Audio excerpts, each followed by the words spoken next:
Good morning, Long Beach. It's me again, Healthy Berry. And Ben Dover. All right.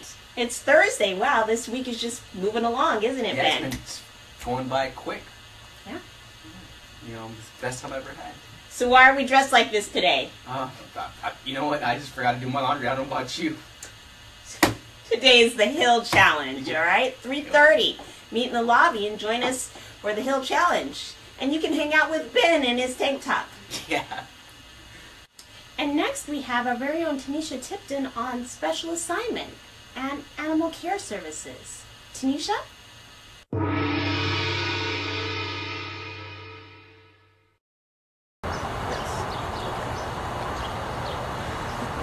Tanisha. Oh, gotta go. Good morning, Long Beach.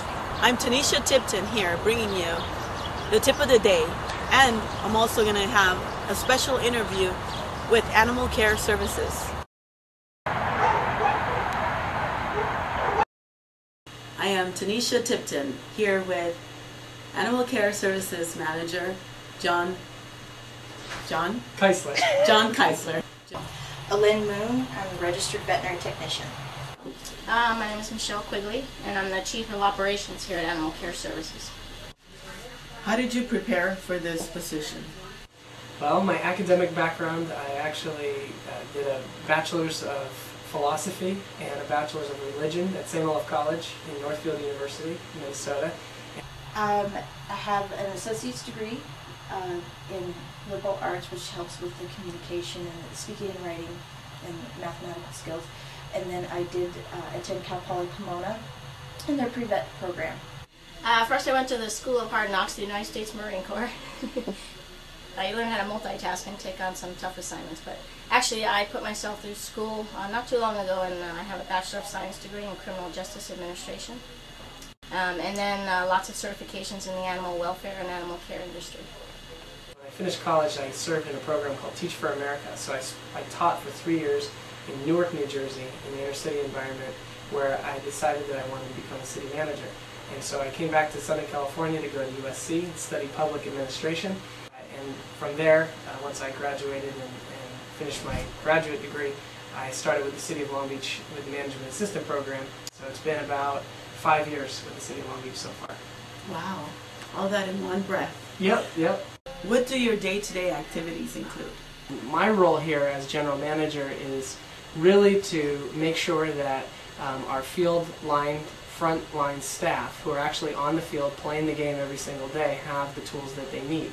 My role is I have direct oversight and management of the day-to-day operations of all 8 of our divisions, and so I have direct contact with our 40 or so staff members in the Field Services Division, Criminal Investigations, Veterinary Medical, Customer Support, License Inspection, so it's a wide variety of duties, but pretty much I manage all those divisions. My day-to-day activities include overseeing the care and health of all the animals in the shelter. I coordinate with our contract veterinarians and get a diagnosis and then prescriptions for the animals that need medical care while they're here. I'm responsible for coming up with doing all the lab testing around here, so lots of fecal analysis to check for parasites, skin smears, ear smears, fungal cultures, and things of that nature.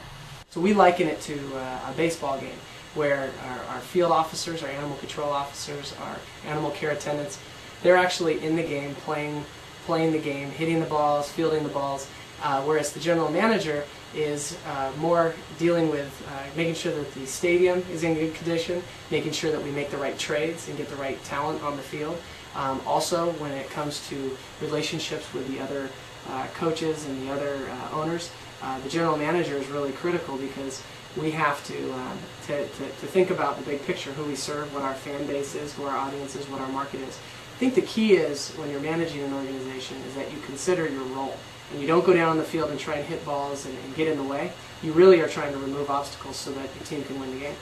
I love baseball. Do you ever get attached to any of the animals?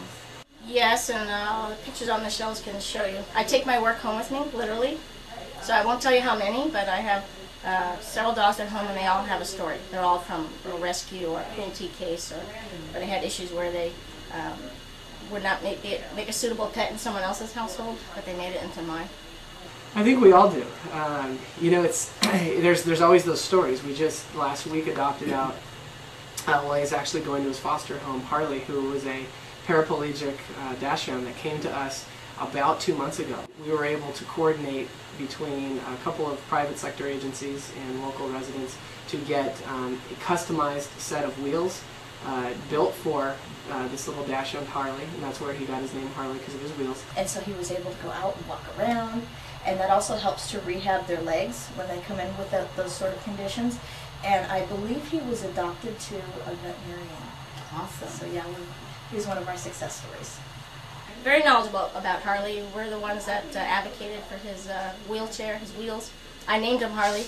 I ride a Harley, and so I pictured him getting his wheels and running down the hall, and sure enough, as soon as we put him on that thing, man, he rolled down the hall so fast and his ears were flapping. It was the most amazing sight. He smiled. It was pretty cool. Oh. By the time that he left, he had so many relationships and fans among the staff here, and he was very, very happy dog. So he just boosted everybody's spirits. So there are, you know, that there is that bittersweet element that you want to see all these animals, you know, find homes and placement. But then, of course, you build attachments to them. So yeah. What's the strangest animal you've ever had here? I think a vulture. We had a turkey vulture that was ill, and we were able to get to a rescue group to take care of it. So I think that was the strangest. One that I actually had to help with was about a 22-foot Burmese python, weighed about 280 pounds. He was larger around than I am. I mean, it was incredible. It was unreal. It was so big. So, you know that picture on the internet, that snake that swallowed a human? So it's true? It's possible? Absolutely. Wow. This snake could have that snake could have swallowed me. No, yeah. Wow, I'll stay away from all those snakes now. I'm confused. Who gets spayed and who gets neutered? Well, for dogs and cats, the male is neutered and the female is spayed. The boys get neutered, the girls get spayed. Okay. Girls are spayed, which is an ovarian hysterectomy. We remove the ovaries and the uterus. Boys are neutered, which the testicles are removed. They actually have fake testicles for dogs, so if you're a man who worries about the dog's own sense of manhood, they sell fake testicles. Oh. They're called nudicles, and then they actually implant them in there and take the place of the true story. Okay. Do you have any tips for pet owners? Oh gosh, other than the obvious, right? Spay and neuter, spay and neuter.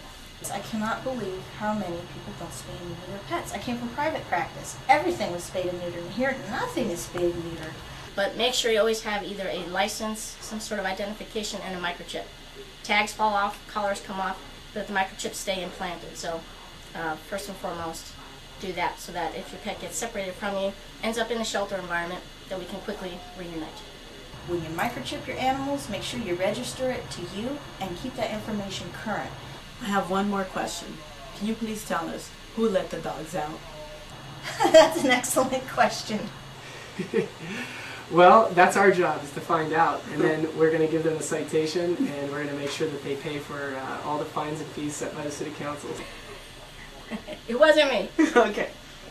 If we don't know who let the dogs out, just know that we're going to find that out. Wow. Very important information. I didn't know all that stuff. I'm glad now I know what to do with my dog. Spay and neuter. Spay and neuter. That's right. Hope it doesn't hurt. All right. Well, I hope that all of you are checking out the daily contest on our blog. You could win a gift card. Yeah, you know, those gift cards, they sure come in handy. That's right. Especially with the economy is right now. That's right. All right. Well, once again, I'm Healthy Berry. And I'm Ben Dover. And we're signing off. We'll see you tomorrow. See you tomorrow.